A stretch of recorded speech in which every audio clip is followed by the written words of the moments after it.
Hello बच्चों, ये अगला वीडियो आपका होने वाला है न्यू सिलेबस की सीरीज में ऑन कन्वर्जन।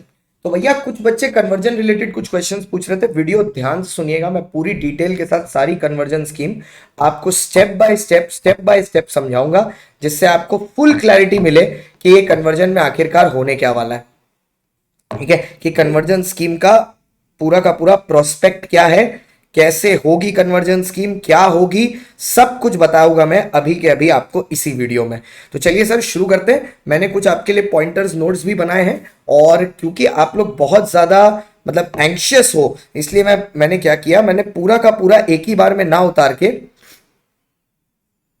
ठीक है, पूरा का पूरा नहीं उतार के तीनों को हर लेवल पर तोड़ तोड़ के उतारा। ठीक है, तो चलिए फिर शुरू करते हैं।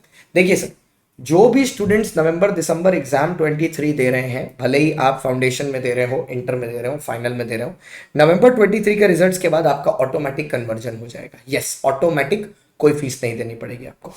मटेरियल आपके पास पुराना है, अगर आप इंस्टीट्यूट से नया मटेरियल पाना चाहते हैं कन्वर्जन टू न्यू सिलेबस के बाद, तो फाउंडेशन लेवल पर 500 रुपए देने होंगे, इंटर लेवल पर 1000 रुपए देने होंगे। अगर आपका ग्रुप वाइज या पेपर वाइज एग्जामिशन है, ये जो सबसे बड़ी बात है, ये आपको एग्जाम डिपार्टमेंट, एग्जामिनेशन डिपार्टमेंट इसके बारे में अनाउंसमेंट निकालेगा। इस पे अभी प्रोस्पेक्टस पर या ट्रांजिशन स्कीम पर कोई क्लैरिटी नहीं है, ये बाद में पता चलेगा। सुनिए सर, ये जो सेल्फ पेस्ड मॉड्यूल्स होते हैं, ये सिर्फ आप कर सकते हैं both groups of intermediate clear करने के बाद। 4 सेल्फ पेस्ड मॉड्यूल हैं, A B C D. C D are basically for intermediate levels, और A B are for final. अगर कोई बच्चा बोथ ग्रुप क्लियर कर चुका है इंटर का अंडर द ओल्ड या एग्जिस्टिंग स्कीम, तो सेट सी और सेट डी से वो एग्जेम्प्टेड है। फाइनल की सेल्फ प्लेस मॉड्यूल्स ए और बी हैं। अब फाइनल वाले ध्यान से सुनिएगा। लेट्स से आप नवंबर 2023 का अटेम्प्ट देते हो फाइनल में, और ये आपका अनसक्सेसफुल रहता है। मई 24 के अटेम्प्ट में आप अगर बैठ रहे हो, तो आपको अभी सेल्फ पेस मॉड्यूल करने की जरूरत नहीं है, आप बिना सेल्फ पेस मॉड्यूल के एग्जाम दे दीजिए। अगर आपका रिजल्ट पॉजिटिव आता है, उसके बाद आप सेट ए और सेट बी कंप्लीट करिए। ये कंप्लीशन के बाद आप मेंबरशिप के लिए अप्लाई करेंगे। लेट्स से अगर आपका मई 2024 का अटेम्प्ट भी नेगेटिव आ जाता है, मई 2024 का नेगेटिव आ जाता है, ओपिनियन हो ही सकता है नेगेटिव आ जाए, पॉसिबिलिटी है।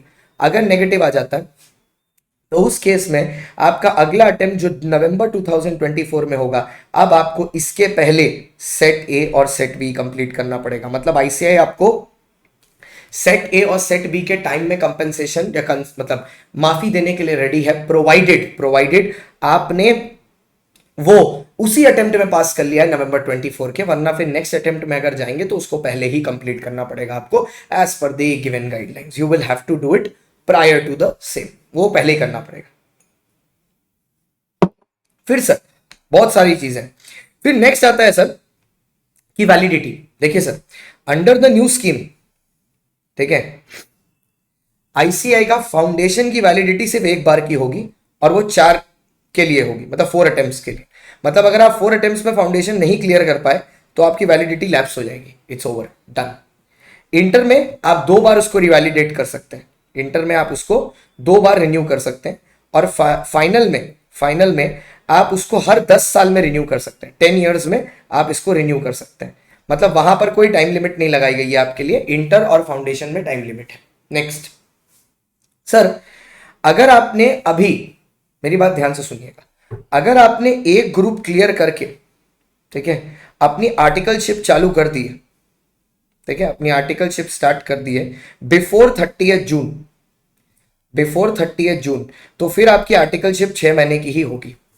फिर आपकी आर्टिकलशिप 3 साल की ही होगी, 3 ईयर्स की होगी। इट इज ओनली अगर आपने आर्टिकलशिप फर्स्ट, अगर आपने मान लीजिए एक ग्रुप दिया नवंबर में 23 में और उसको क्लियर कर लिया, क्या आप आर्टिकलशिप चालू कर सकते हैं? द आंसर इज नो, क्योंकि अब न्यू सिलेबस ऑलरेडी एप्लीकेबल हो गया। 30 जून ओल्ड डेट थी, आपको न्यू के तहत बोथ ग्रुप क्लियर करने पड़ेंगे, और उसके बाद ही आप अपनी आर्टिकलशिप चालू कर सकते हैं। तो you have to clear both groups, then give your articleship, ठीक है। अच्छा, एक क्वेश्चन बच्चों का था, सर आर्टिकलशिप का बेनिफिट लेने के लिए क्या हम लोग जो 30 जून के पहले शुरू किया वो बाद में इसमें कन्वर्ट कर सकते हैं? The answer is no. If you have already started your articleship, तो आप आर्टिकलशिप स्टार्ट करने के बाद कन्वर्जन नहीं कर सकते, it will be a 3 year articleship only.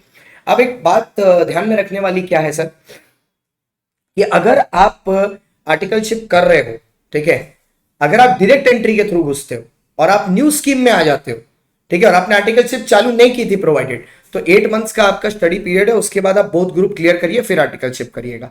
अगर स्टार्ट कर चुके हैं तो एग्जिस्टिंग में जैसे आपको आर्टिकलशिप 9 महीना की करके फिर एग्जाम देना पड़ता था, सेम रूट से कंटिन्यू करना पड़ेगा। सर हमको कब से ओपन हो जाएगा कन्वर्जन के लिए? अगस्त ऑनवर्ड्स दे फाउंडेशन और सबका कन्वर्जन ओपन हो जाएगा। जुलाई के बाद आप कोई भी रजिस्ट्रेशन इंटर या फाइनल लेवल पर करोगे या फाउंडेशन लेवल पर रजिस्ट्रेशन करोगे तो वो ऑटोमेटिकली न्यू में होगा। Conversion will open from August and September. ये है ट्रांजिशन के ऊपर। कोई भी डाउट आपका और है ट्रांजिशन से रिलेटेड तो प्लीज नीचे कमेंट जरूर करिएगा। अगर आपका इस मुद्दे पर डाउट है, एग्जामिशन ग्रुप वाइज या पेपर वाइज, अपना टाइम किसी भी वीडियो को देखने में वेस्ट मत करिएगा, क्योंकि ये इंफॉर्मेशन अभी तक कोई भी प्रोस्पेक्टस में नहीं है। Okay, so all the best guys. Please नीचे कमेंट करिए अगर आपको कोई भी इश्यूज हो, कोई भी प्रॉब्लम्स हो। I am here to deal with it and I am ready to answer all your queries.